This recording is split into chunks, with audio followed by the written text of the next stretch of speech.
Part 1. You will hear a woman asking a friend for restaurant recommendations.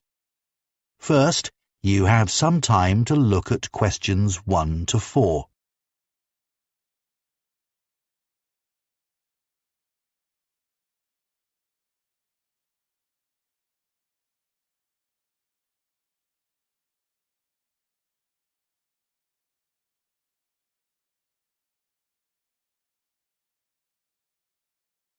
Now listen carefully and answer questions 1 to 4. I've been meaning to ask you for some advice about restaurants. I need to book somewhere to celebrate my sister's 30th birthday, and I liked the sound of that place you went to for your mum's 50th. The Junction? Yeah, I'd definitely recommend that for a special occasion. We had a great time there. Everyone really enjoyed it. Where is it again? I can't remember. It's on Grayson Street, only about a 2-minute walk from the station. Oh, that's good. I'd prefer not to have to drive anywhere. But I don't want to have to walk too far either. Yes, the location's perfect, but that's not necessarily why I'd recommend it. The food's amazing. If you like fish, it's probably the best restaurant in town for that. It's always really fresh, and there are lots of interesting dishes to choose from. But all the food is good there. Is it really expensive? It's certainly not cheap, but for a special occasion, I think it's fine. It's got a great atmosphere, and before dinner you can go up on the roof and have a drink. It's really nice up there, but you need to book. It's very popular as the views are spectacular. Sounds good. So that's definitely a possibility then. Is there anywhere else you can think of? If you want somewhere a bit less formal, then you could try Paloma. Where's that? I haven't heard of it. No, it's quite new. It's only been open a few months, but it's got a great reputation already. It's in a really beautiful old building on Bow Street.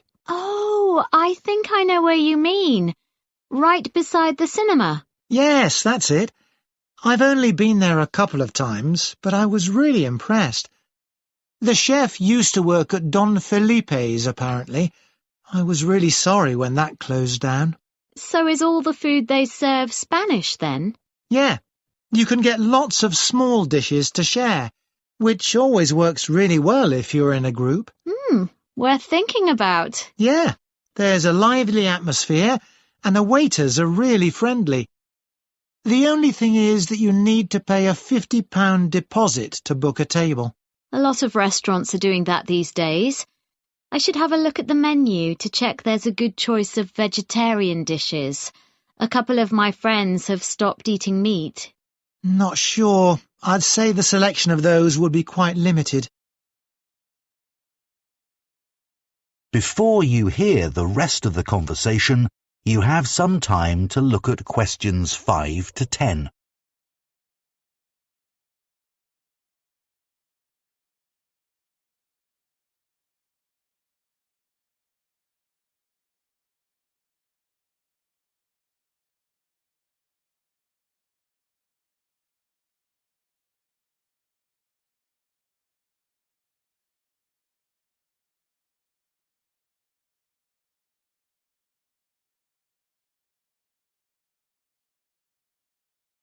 Now listen and answer questions 5 to 10. I've just thought of another idea. Have you been to the Audley? No, don't think I've heard of it. How's it spelt? Audley. You must have heard of it. There's been a lot about it in the press. I don't tend to pay much attention to that kind of thing. So, where is it exactly? It's in that hotel near Baxter Bridge, on the top floor. Oh, the views would be incredible from up there. Yeah, I'd love to go. I can't think of the chef's name, but she was a judge on that TV cookery show recently.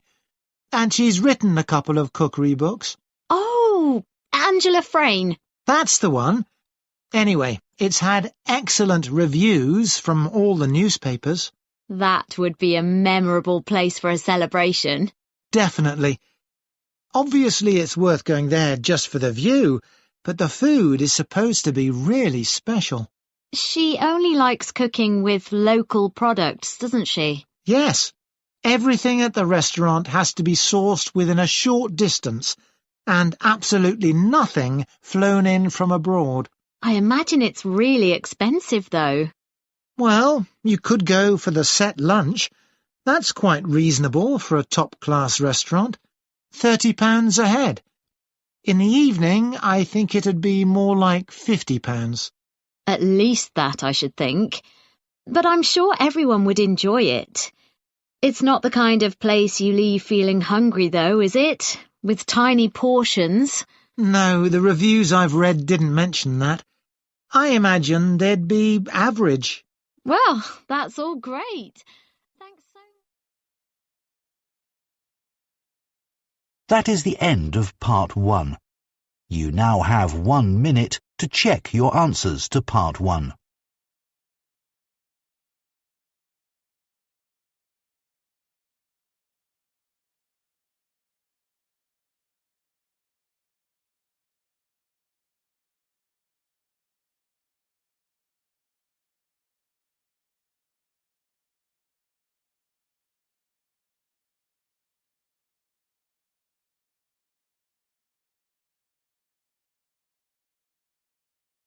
Part 2. You will hear a potter, Heather McCallum, speaking to a group of people who are visiting a pottery, a place where people make pots and other objects from clay. First, you have some time to look at questions 11 to 16.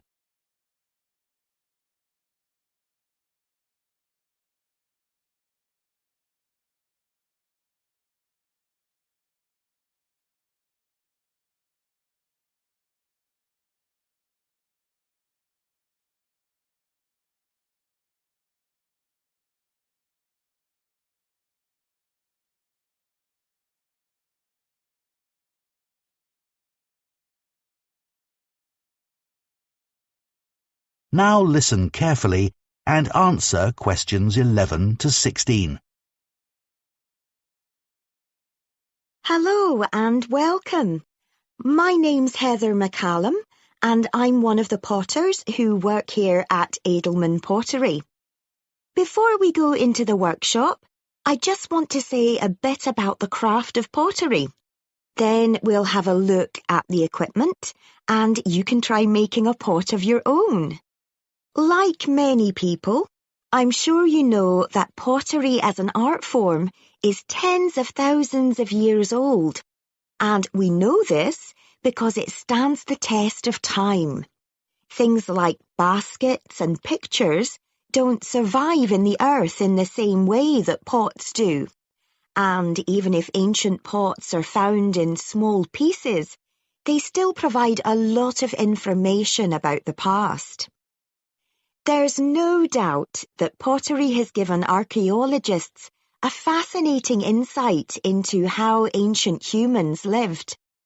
The shape of an artifact may have been lost, but archaeologists can tell whether the pots were for, say, storage or cooking by examining the impressions on the clay, the scratches from tools, and the clay itself can reveal where the pots came from. When I ask people why they want to take a pottery class with me, they sometimes talk about these things. Like our ancestors, they hope that something they create will also last longer than they do, that their work, whether it is good or not, might say something about humanity many years after their death. Of course, you will all have your own reasons for coming here. As far as I'm concerned, what I love most is the concentration you need to make a good pot. That focus takes you away from the stresses of everyday life. If you're elderly, it's also good exercise for hands and wrists and helps with arthritis. And of course, it's a fun activity for children because it's so messy.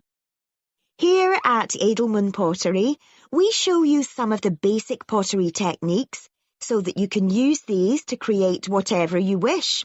A gift for a friend, perhaps. Like nearly everyone who comes here, I'm sure this is the first time you will have tried the art. So we'll keep things simple today. Now, before we move on, can I just say a word about what you're wearing? As we said in our email, please remove any watches, necklaces, etc. and put them somewhere safe. If you have long hair, do tie it back now. We'll provide aprons later, but I trust your clothes are old but comfortable, not your favourite t-shirt or jeans. Before you hear the rest of the talk, you have some time to look at questions 17 to 20.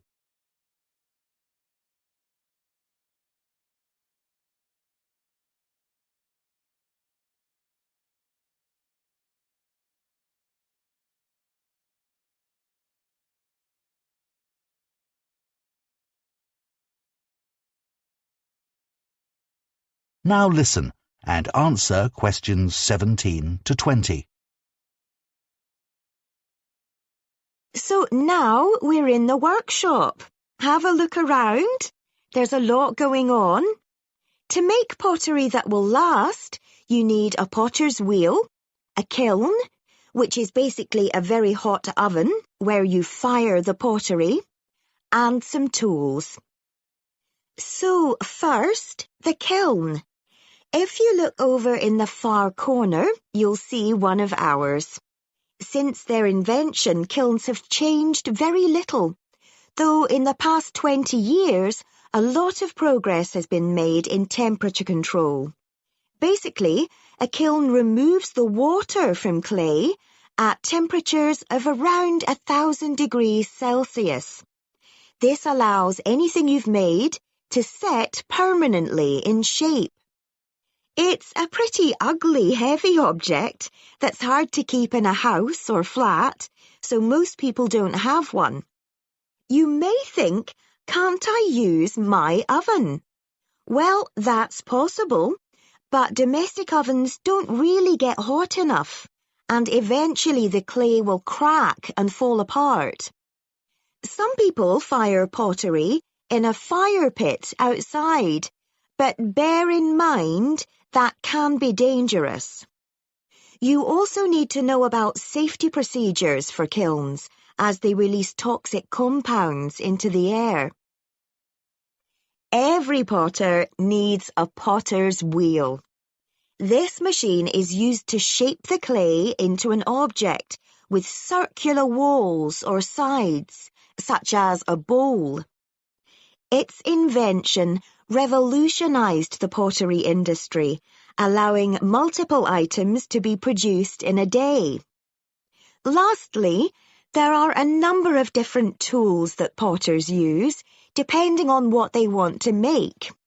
When you start, your hands can make all kinds of shapes and curves without relying on a sculpting tool.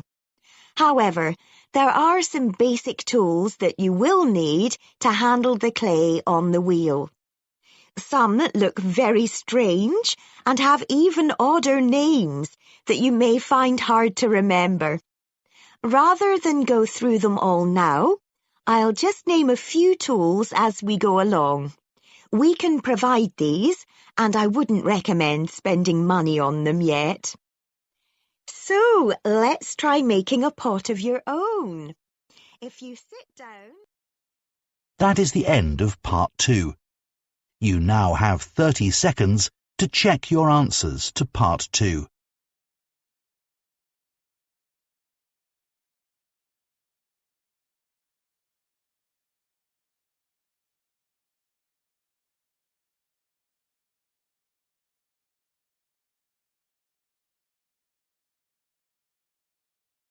Part 3. You will hear 2 sociology students called Tamara and Dev discussing their research for a presentation on loneliness. First, you have some time to look at questions 21 to 26.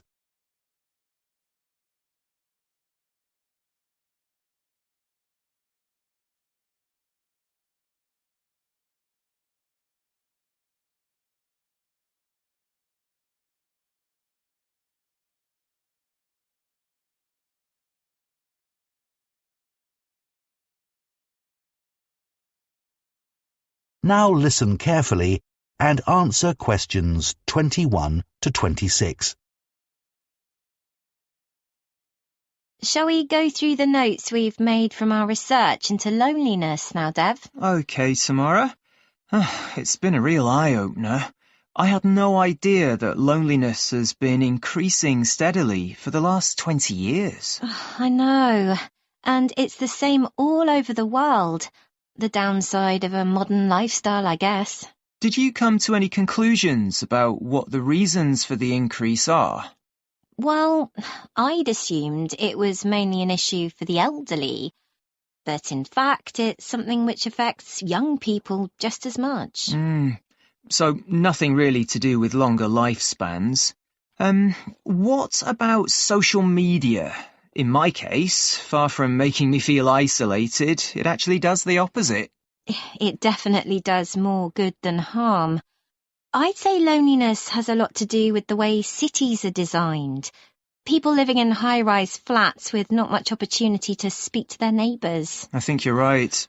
Another possible reason is that people are having fewer children and don't live in large extended family groups. But in this country anyway, that all changed decades ago. And yet loneliness is a more recent problem. I suppose so. A more plausible explanation is that people are having to move around for work and often end up living miles away from their family and friends. That's true. Looking at the studies on health risks and loneliness, there are claims that loneliness has as much impact as smoking 15 cigarettes a day. Or similar to the risks caused by obesity. But I'm not sure there's enough evidence for some of these claims. Well, what about that one in Finland, which showed that loneliness increased the risk of cancer by about 10%? And those findings have been supported by other studies too. You're right about that one. I was actually thinking of the studies on dementia. Some found no association between loneliness and dementia, and others found the opposite. Not exactly reliable then. There's been a lot of research on cardiovascular disease and whether loneliness contributes to that. Yes, I read that it was hard to reach a judgment, as the definition of loneliness varied quite a lot, and the responses from participants were too subjective. But there's no doubt that loneliness contributes to a weakened immune system. Unquestionably. The data on that is sound. What did you think about the evolutionary theory of loneliness? Well, I thought the idea that loneliness evolved because it motivated people to be with other people quite convincing. Survival often depended on group cooperation. But I don't think there's enough evidence to claim that there must be a group of neurons in our brains which influence social behaviour by making us feel bad when we're alone. There are a few studies which support the theory, but not conclusively enough. More evidence is needed. And anyway, this theory's not really useful when it comes to solving the problem of loneliness today. True.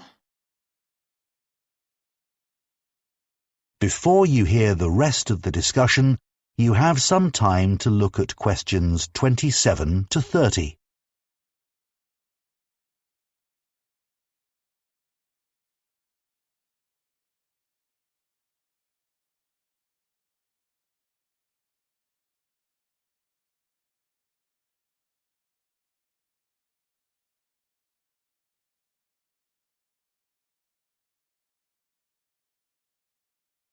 Now listen and answer questions 27 to 30. Should we look at the relationship between loneliness and mental health now? Okay.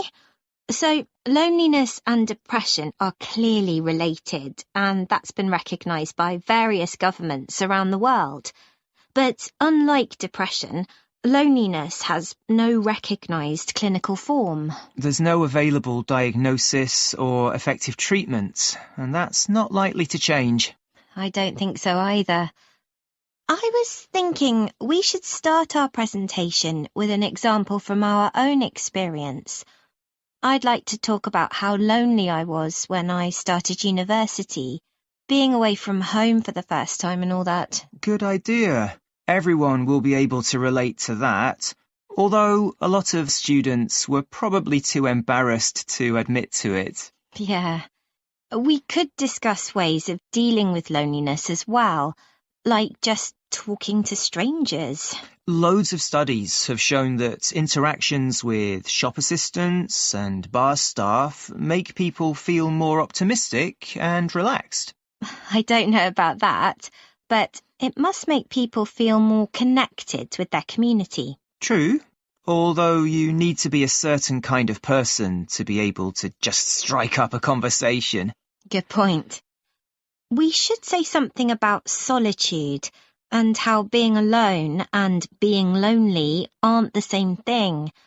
It's strange the way some people can't stand being by themselves while others love it. Yeah, the research shows a certain amount of solitude is beneficial for well-being, which I appreciate, but being alone isn't something I actually like. I'd never choose to go on holiday alone, for example. Me neither.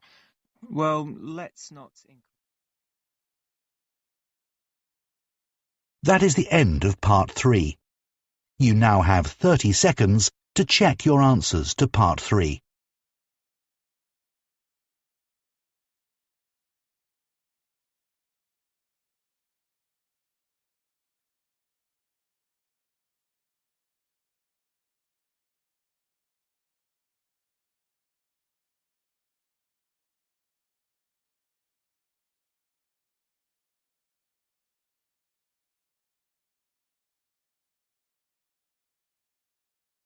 Part 4. You will hear part of a presentation by an urban planning student about the role of rivers in cities around the world. First, you have some time to look at questions 31 to 40.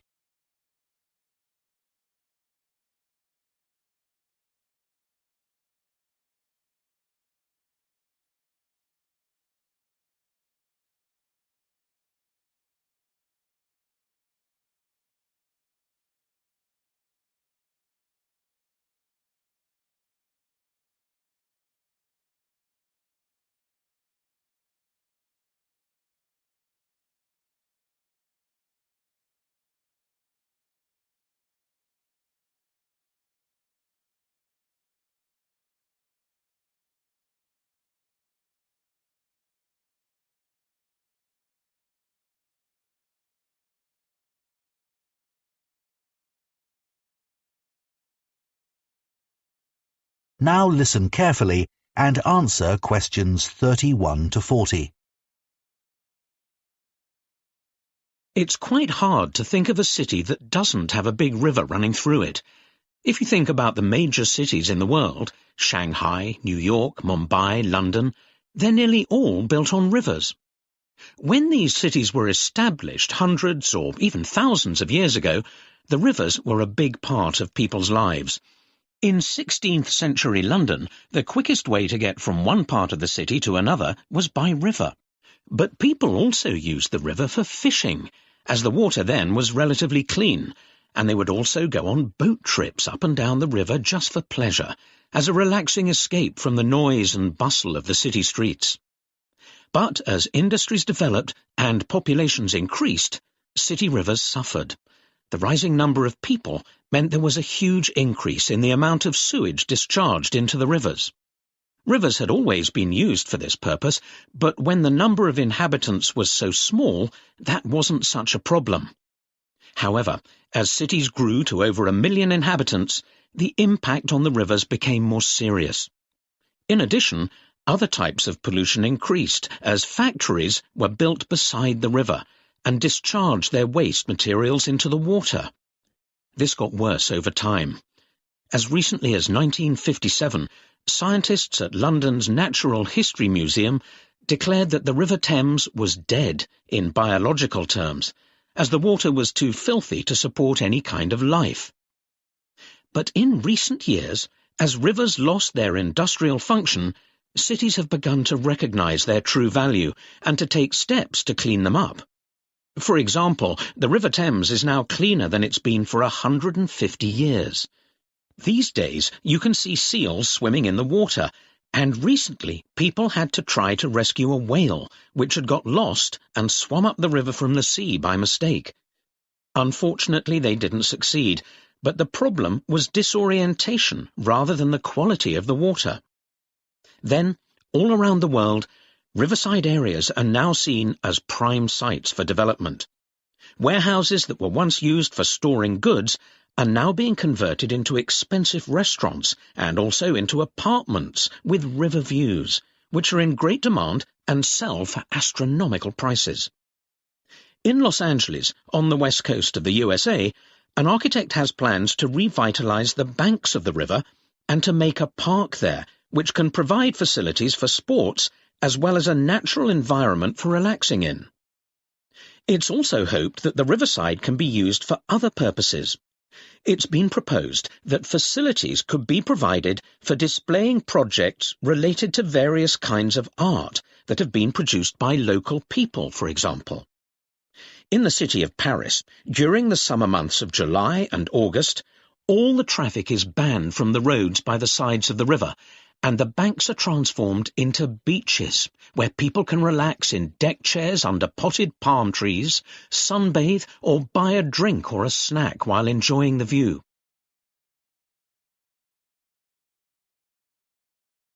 But to make the most of our rivers in our increasingly crowded cities, we need to allow them to regain their original purpose and be used as a means of transport, reclaiming our streets from cars and lorries. To do this, we'll have to shift more traffic back to the river, but this time cleanly and silently, making the most of modern technology. Already, more than 2 billion passengers use the ferry to travel in cities around the world, like Istanbul, San Francisco, and New York, and these numbers are set to rise further. Admittedly, it's not a fast way of travelling, but neither is a car when it's stuck in traffic. Of course, passenger traffic on roads might decrease as more people start working from home, but another recent development, the huge rise in online shopping, has meant that another form of urban traffic just keeps on growing, and that's deliveries. Trucks and vans in the city pollute and double park while dropping off parcels. Imagine using the immense capacity of shipping to take these trucks off the road. One freight barge can replace 44 large trucks, uses far less energy, and causes less pollution. When the barge docks at the riverside, the parcels could be taken the last few kilometres to their final destination on cargo bikes, electric ones, of course. This is already happening in the Dutch city of Amsterdam, and in future, the final stage could even be carried out by drone, although at present this isn't allowed. Wouldn't it be great to unblock our city centres in this way? Looking further ahead... That is the end of Part 4. You now have 1 minute to check your answers to Part 4.